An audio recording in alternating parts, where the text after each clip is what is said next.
दुनिया से अपना हर राज छिपाने और खुद में ही खोया रहने वाला चीन शायद किसी गफलत में है।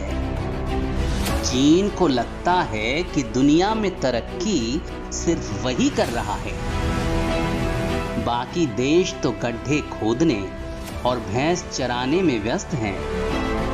मतलब चीन खुद को 2020 वाला और भारत को 62 वाला ही समझ रहा है।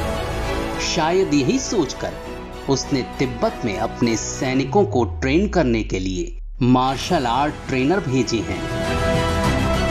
चीन इसके जरिए भले ही माइंड गेम खेलने की कोशिश कर रहा हो, लेकिन भारतीय सेना के घातक कमांडो तो पहले से तैनात हैं। ये कमांडो चीते से ज्यादा फुर्तीले और लेपर्ड से ज्यादा खतरनाक हैं, जो बिना हथियारों के भी दुश्मन का काल बन सकते हैं। आमने सामने की लड़ाई में उसे ढेर कर सकते हैं, जहन्नुम पहुंचा सकते हैं। खबर है कि चीन ने अपनी फोर्स को ट्रेन करने के लिए 20 मार्शल आर्ट ट्रेनर तिब्बत भेजे हैं।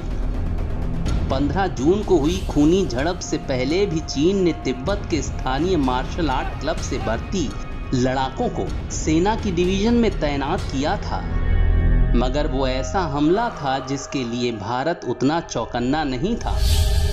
हालांकि धूल तो तब भी चटा गई।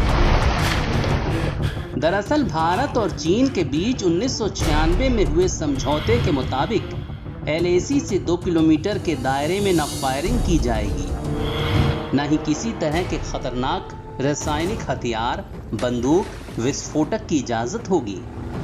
इसीलिए यहाँ हथियारों का इस्तेमाल नहीं किया जाता है। तो चीन ने अपनी धूर्तता दिखाकर ऐसी हरकत की। चीन भले ही मार्शल आर्ट लड़ाकों की बात कर रहा हो, लेकिन भारतीय सेना में घातक कमांडो पहले से मौजूद हैं। सेना की हर यूनिट में ये घातक कमांडो होते हैं, जो हथियारों के साथ लड़ाई के अलावा बिना हथियारों की लड़ाई में भी माहिर होते हैं। ये इस तरह ट्रेंड होते हैं कि अपने से मजबूत शरीर वाले दुश्मन को भी ढेर कर दें। इसके लिए इन्हें 43 दिनों की एक स्पेशल ट्रेनिंग कमांडो स्कूल में दी जाती है, जिसमें करीब 35 किलो का भार लेकर बिना रुके 40 किलोमीटर तक दौड़ना शामिल होता है। ये ट्रेनिंग इन्हें शारीरिक तौर पर मजबूत करती है। इन्हें हर तरह के हथियारों की ट्रेनिंग के साथ ही गुत्थम गुत्था लड़ाई के लिए भी ट्रेन किया जाता है। ये मार्शल आर्ट में भी माहिर होते हैं।